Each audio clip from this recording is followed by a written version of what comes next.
Hi everyone, I'm Ianna. I'm a year 1 English Lit student, and today I'll be talking about what gives us our names. So you're probably thinking, wow, such an interesting topic. And you're also wondering, why? It's so weird. Well, because of my name. It's very narcissistic. I'm sorry. So I'll be explaining to you why I chose this topic and the power of names. As you can see on the next slide, you can see how people have butchered my name. So Uber thinks I operate solely in lowercase, so my name's Lana.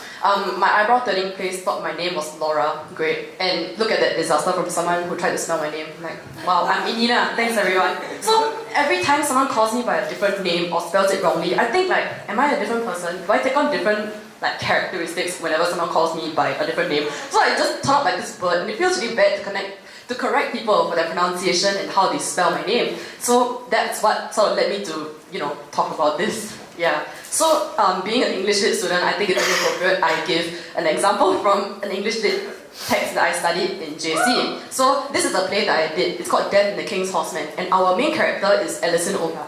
If you translate his name, it literally means King's Horseman. He has no actual name. So in this case, a name has a sort of power because it points to your duty and what you're supposed to do with your life. Yeah. And, well, I will not spoil the play, but please go read it. It's very interesting and very short.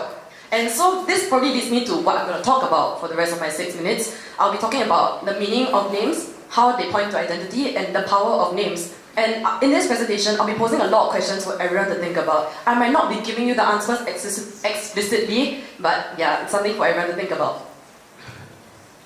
I'm sorry, this is bloody time. Okay, so you're probably wondering, what about my name?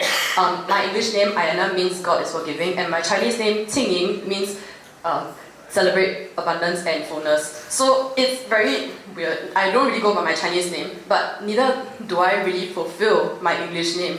So I was named because my parents wanted similarities between my brother and my name, but besides that, they probably wanted me to be a forgiving person. They wanted me to be a celebratory person. But that's not who I am.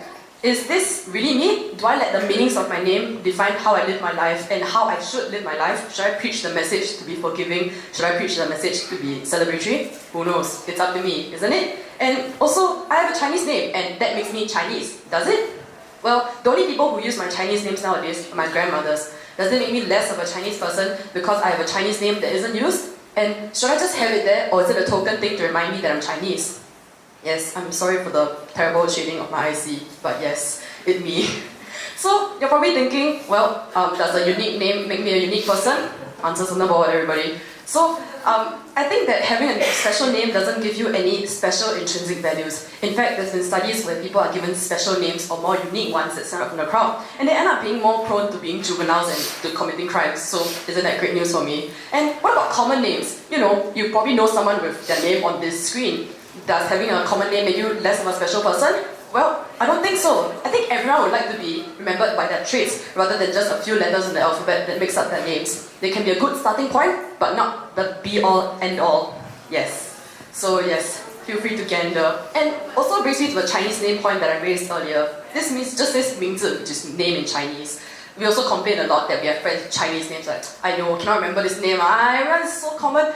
Please, Chinese names are not unspecial because they're hard to remember. In fact, every name, regardless of language, has its own meaning, and that shouldn't belittle you. What about another kind of name? A name that you give yourself. Here is when I got confirmed as a Catholic in 2013, and most of my friends in this picture gave themselves a new name to signify the journey from being a Catholic kid to a Catholic adult. But in me not choosing a name, does that make me less of a Catholic? Does that make them more holy and better than me in that sense? So these are some questions to think about. And another thing to think about is racial slurs. Clearly it's redacted here. Racial slurs are something that we throw around quite easily, especially within the racial group. Like, say this funny thing, everyone thinks it's funny. But I think we should think about the impact that it has when you use it on other people, intentionally or not.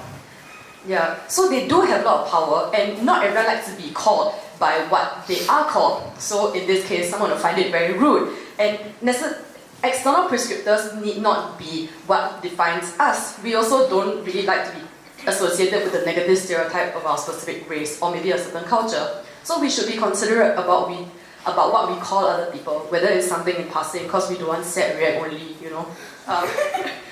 So yes, I think we all should consider the fact that names have power, and racial slurs don't necessarily define us. But maybe that brings me to another point. If there are so many things that people call you, Should you let any name define you? Should you just be like this, like your name, and then you don't know what you do with it? Well, I think that you shouldn't let all these external things confine you. Neither should you let your internal struggle sort of break you out of your actual identity. Names are only one part of your entire identity, be it your race, your culture, the things you believe in, your values. I don't think it should be a very solid, static thing. And so, it brings me to the point. How do you draw the difference between external prescriptions and internal things that you want out of yourself? So, you might be thinking, oh man, this person's calling me by this name. Oh, I want to be this. Oh, I'm not the meaning of my name. What do I do? There's a lot of different directions that your name can take, and the different paths that your identity can bring you on. Like this very beautiful sunset, but also very confusing road signs. It's okay if you don't know where your life is going. And it's a good place to start now. You can think about your name and what it means to you and what other people want out of you. But you might not necessarily have to fulfill all of these things. In fact, it's okay to just fulfill something that you want. Yeah. And also, here's a token blobby to remind you that it's okay if you don't know who you are or whether you're confused as I am. Maybe some of you out there have a special name or a Chinese name, you're like, oh, no one remembers me. It's fine, really, everyone, it is fine. Names are only a good, small starting point and they do not define your entire identity.